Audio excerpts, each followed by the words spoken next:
Hello, this is Rosalind and welcome back to my channel. I know it's been a minute since I put up a video, but I had family members who got ill, so I was tending to them. But I'm back with another video. I have two things I really want to talk about. First, I want to talk about this, and I want to talk about something I read in the Bible.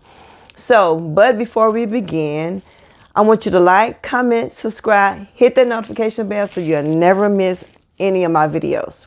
So let's begin. I want to talk about this, what I have on. It's a box braided wig. It's actually a lace frontal. I cut the lace from the top, but I kept the baby hair that was plucked from the lace frontal. But this is how it turned out. And I got this headband that I got on with it. So I think it's kind of cute with the headband. I think I'm going to wear this a lot with different headbands. And I believe it's like a 24-inch wig, box braided wig. And it's really long. I think it's like a 24-inch. That's the back part. That's the back part of the wig. And it's really nice. It's really nice and full. I always wanted to know how it felt to have a wig, not a wig, but braids. So I got a wig instead. But it's real comfortable. It's not heavy.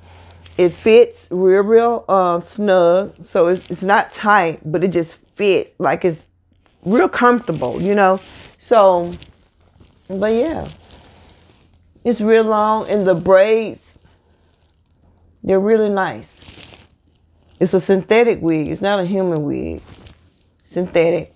And I ordered this from China, but let me tell you a story.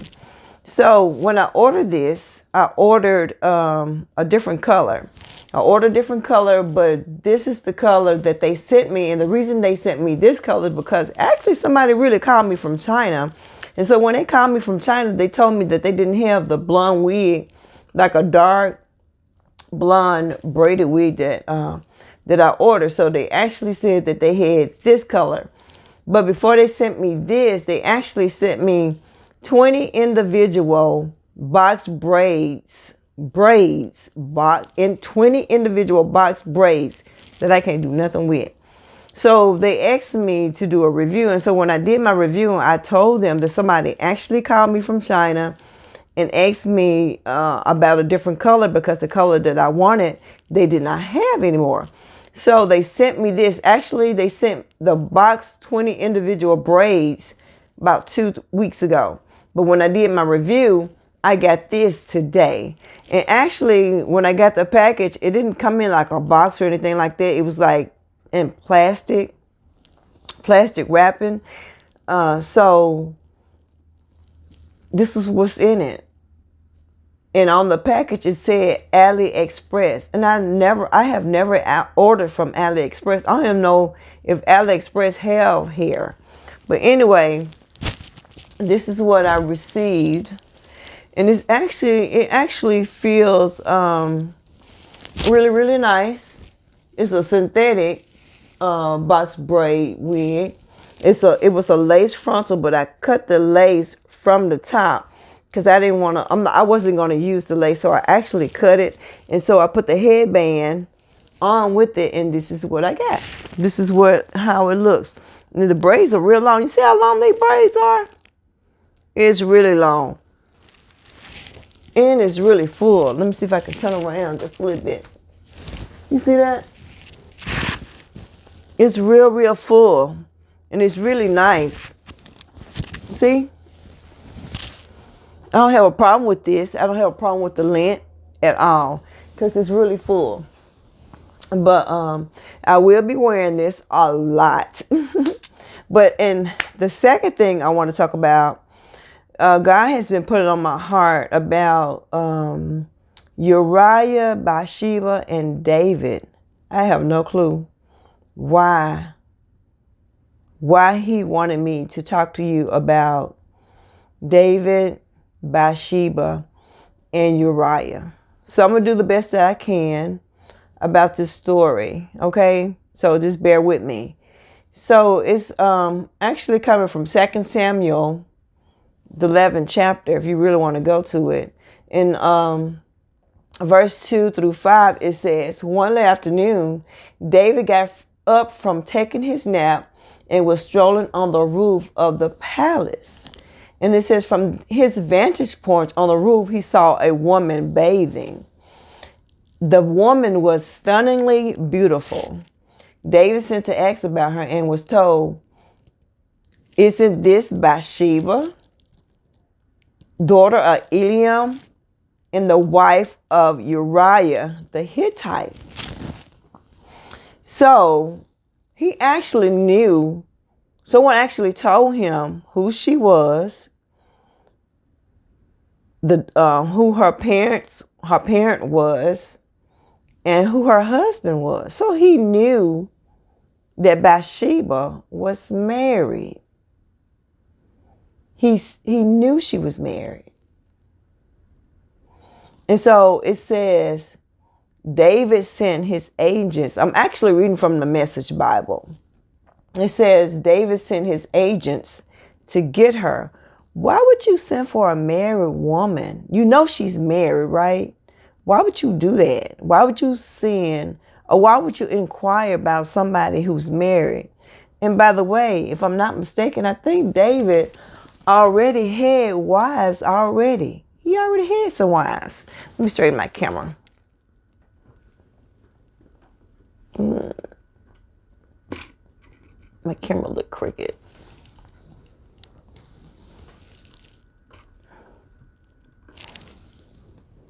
Okay, that's better. So David already knew. He already knew that Bathsheba was married. But like I said before, why would you, if you already married, you're married, right? But then you see someone that's beautiful. They told you who her parents were. They told you she was married and actually told you who her husband was. But you still want to holler at her? Why? So let's continue, because I'm trying to figure out this, why. You're a man after God's own heart. So why would you want another man's wife? So it says, after she arrived, he went to bed with her. And top of that, why would you sleep with somebody that you already know? Why would you sleep with another man and you know he's married and got wives? More than one. Who does that? Actually, I guess she did, because she done it. No second thought. Nothing about, I'm married to Uriah. And so it says, then she returned home after, you done slept with, David. You're going to return home. And then you find out you're pregnant? You slept with David. You already married. He's married, got more than one wife. If I know you got a wife, a girlfriend, and some concubines, I ain't got time for you. Don't talk to me. Stay where you are. So then it says, then she told David she was pregnant. She told David she was pregnant, and this is how he handled the situation. David then got in touch with Joab. Send Uriah to the Hittite to me. This is what David is saying. And then it says, so Joab sent him to Uriah. But listen to this, guys. It says, when he arrived, David asked him for news from the front, how things were going with Joab and the troops and with the fighting. Then he said to Uriah, go home. David think he's slick. He gonna tell Uriah to go home. Listen to this. Have a refreshing bath and a good night's rest. And then it said in verse 89, after Uriah left the palace, an informant of the king was sent after him. But Uriah didn't go home. Uriah didn't go home. This is how dedicated Uriah was to David.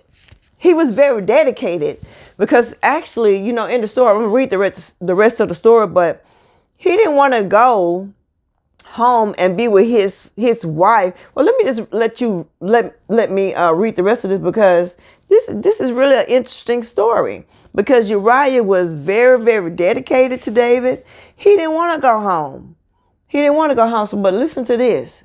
It said, after Uriah left the palace, an informant of the king was sent after him, but Uriah didn't go home. He slept that night at the palace entrance, at the doorstep of King David, along with the king's servants.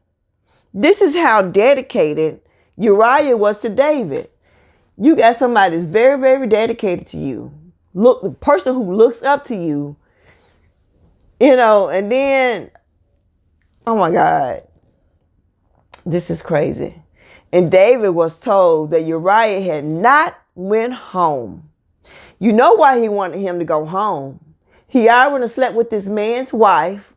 She turns around and get pregnant, but to cover himself, he gonna tell Uriah to go home. Well, he told Uriah to go home, but Uriah didn't go home. He slept at the doorstep with the rest of the servants, because he was so dedicated, you know, to David, that he didn't want to go home to his wife. You know, he just got through. They at war, and they brought him from the field where they was fighting, and some of the other troops came with them. He was saying to myself, why would I go home to my wife while the other people are, you know, fighting? He said he didn't want to do that. But let's continue with this story, because this is really interesting, because I want to, you know, say something about this. So after Uriah left the palace, and a informant came to David. Okay, we read that. And David was told that Uriah had not went home. And he asked Uriah, he said, didn't you just come off a hard trip? So why didn't you go home? No, David, why you sleep with Uriah's wife? That's what I want to know. That's what I want to know. So let's continue. Uriah replied to David. He said, the chest is out there with the fighting men of Israel and Judah in the tents. My master Joab and his servants are roughing it out in the fields. So how could I go home and eat, drink, and enjoy my wife? Now you talking about somebody dedicated to a king. Dedicated. But if you know that somebody is very dedicated, why would you harm them? But let's listen. Let's listen to this story, because this is really, really interesting. He said, and enjoy your wife. On your life, I'll not do it. He said, just for you, King David, I'm not going to go and sleep with my wife, because I'm so dedicated to you. I'm here for you. I'm trying to help you out. I'm trying to help you out. But no. Let's go on with the story. So, all right, said David. David said, all right. He said, okay, you didn't go home. And then he said, have it your way. Stay for the day, and I'll send you back tomorrow. So Uriah stayed in Jerusalem the rest of the day. The next day, David invited him to eat and drink with him. So he tried to get him drunk. Listen to this. And David got him drunk. He said, but in the evening, Uriah again went out and slept with his master's servant, and he didn't go home. So I guess he thought, since Uriah was going to be drunk, that he's probably going to go home and be with his wife. But that didn't happen. He was so dedicated to David, and David got him drunk. And I guess David thought he was going to go home and be with his wife, and his wife was going to sleep with him. So after, when months came along, she was going to say, oh yeah, Uriah, I'm pregnant, and it's your child. But that didn't happen, because Uriah didn't even go home. He still stayed on the steps of King David. So in the morning, David wrote a letter to Joab. I want y'all to listen to this. He wrote a letter to Joab and sent it with Uriah. This is what I'm talking about. He wrote a letter to Joab, but he gave the letter to Uriah. In the letter he wrote, it says, put Uriah in the front lines where the fighting is the fiercest. Then pull back and leave him, which is Uriah, exposed so that he can surely be killed. Now, he wrote a letter. King David wrote a letter. He wrote a letter, y'all. Listen to this. Wrote a letter. Gave the letter to Uriah to give to Joab. Now, let me tell you something. You can tell this is not a black man. Because if you sent, I don't know, but if you sent a letter, sometimes some people are nosy and they're gonna want to find out what's in the letter. You know, because I know somebody would probably open up the letter, and if Uriah would have opened up the letter, he would have knew that David wanted to have him killed. He wanted to have him killed. But he's so dedicated and faithful to David, he just took the letter to Joab, not knowing that sometimes we can be, I don't know what to say about that. Sometimes we can carry our own sentence and don't even know it. Uriah took his own sentence to Joab that David wrote to have him killed. Y'all hear that? I want y'all to leave some comments about that. So it says, put Uriah in the front lines where the fighting is the fiercest. Then pull back and leave him exposed so that he's surely to be killed. So Joab, listen to this.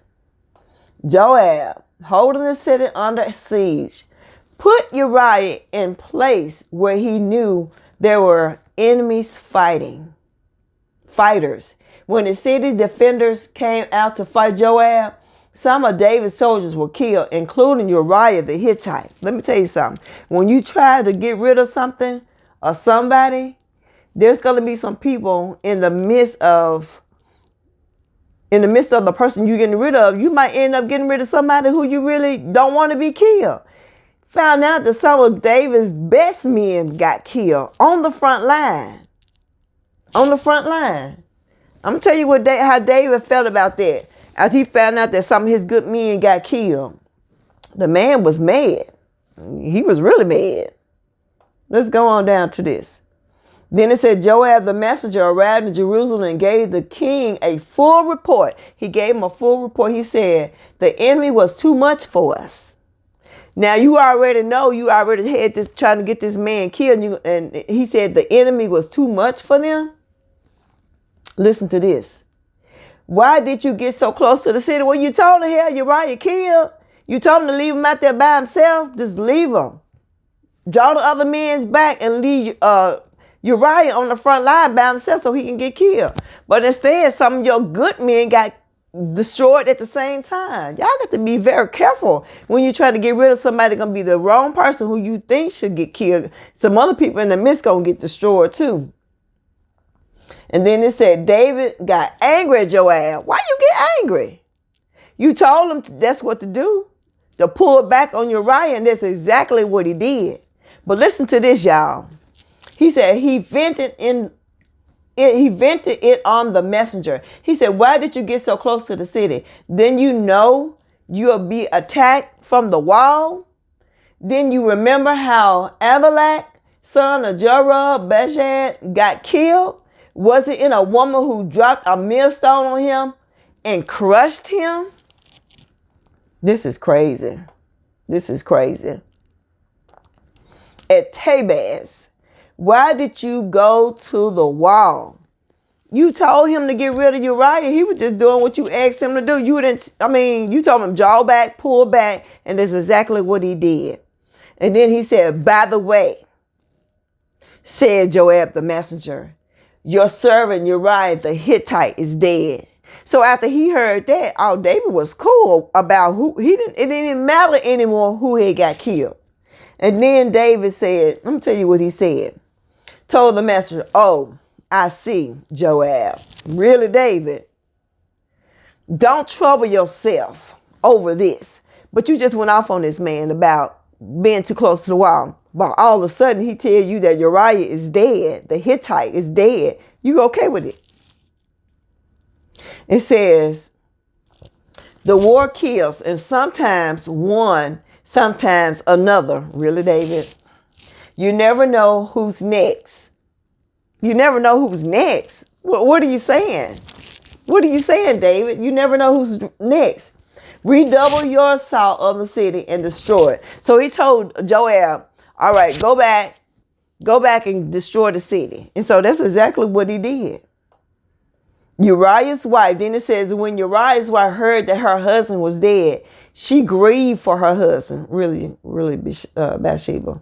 Grieved for her husband. And when the time of mourning was over, David sent someone to bring her to his house. And she became his wife and bore his son. Really? And then it says at the bottom, it said God was not pleased. I wouldn't be pleased either. You done slept with somebody's wife. And then after you find out she's pregnant, you're going to try to have her killed, have her husband Uriah killed, tell them to put him on the front line. Then if Uriah would have opened the letters, he would have knew that David was trying to destroy him because he slept with his wife. And then Bathsheba ended up getting pregnant.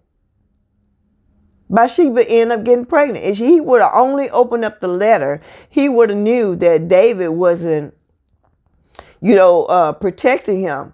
After he was being so faithful to David, he would have found out that David was not as the man that he thought he was. He probably wouldn't have been so dedicated, sleeping on the steps of his palace. And then David tried to turn around and try to get Uriah drunk so he can go home and sleep with his wife. This is crazy. Why would you want to sleep with another man's wife anyway? Don't you have one or two, three or four or five or six or seven and some concubines? There are some men today in this lifetime have a wife, a girlfriend, and another girlfriend. But then, let me tell you something. That man is not going to leave his wife. He's not going to leave his wife, but he's going to try to cover his mistakes. If he find out that one of his girlfriends got pregnant, he going to shut that down. He going to tell her quickly, you must have been sleeping with somebody else because I know you're not pregnant by me. Come on, people. Come on, men. Why would you want somebody else's wife when you already know she's married, has a husband, taking care of her? Because actually, Uriah probably was taking very good care of Bathsheba because, she was just, chilling, taking a bath on the roof, just, hey. And then somebody sees her, someone like King David, a man after God's own heart, sees her and wants her for himself. My take on that, if you already know that somebody is married, stop trying to go after them. Stop. It's not worth it. Because somebody like Uriah, he got killed. Somebody gonna get hurt in the long run. And then on top of that, some of David's good men got killed. After Uriah was ordered to tell Joab to put him on the front line, not knowing that some of his good men was on the front line as well. So let's be careful about dating other people's spouses. Can we not just do that? Because someone is going to get hurt in the long run. And you can still care about that person. But you're going to end up getting hurt. Somebody's going to get hurt. Just stop. Stop wanting other people's spouses. Stop looking at other people's wives or husbands. Stop doing that. Period. It's not worth it. Because somebody, like I said, like Uriah, got killed. But the other person might not get killed, but somebody's going to get hurt in the long run.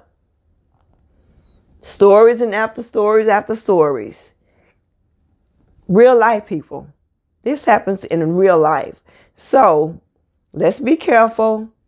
Stay with the one that you're with. Stay with your own wife. Stay with your own husband. And leave these married people alone. If they marry and content, leave them alone. I don't even care if they separated. You don't need to be bothering with them. If they have not really seriously cut tied with that person, leave them alone. Leave them alone. Because you're going to cause havoc on people that don't need to be bothered. Okay? Let's do that. Can we not just, be with other people, spouses? Leave them where they are. Leave them alone. Because, if they're going to not be with their spouse, they would either get a divorce or they would get separated. But if I was separated from a person, I still wouldn't date nobody until I'm completely over that person. Because you can be divorced and still have feeling for somebody. But I think you should just wait a year or two before you really get into another relationship. Don't go from one relationship into another relationship, because someone gonna end up getting hurt, and you don't want that. You don't want that, okay? So if you're dating somebody that's married, leave it alone. Stop doing it, because it's a sin. It's a sin. Because the title of this story was David's Sin and Sorrow. David's sin and sorrow. But I'm not going to just blame David. I'm going to blame Bathsheba too, because Bathsheba knew that David had other wives and concubines. First of all, if I know you got more than one girl, or you married, you got a girlfriend over here and you got a girlfriend over there, and I know about it, there's no way in the world I'm going to give you my time. I'm not doing it.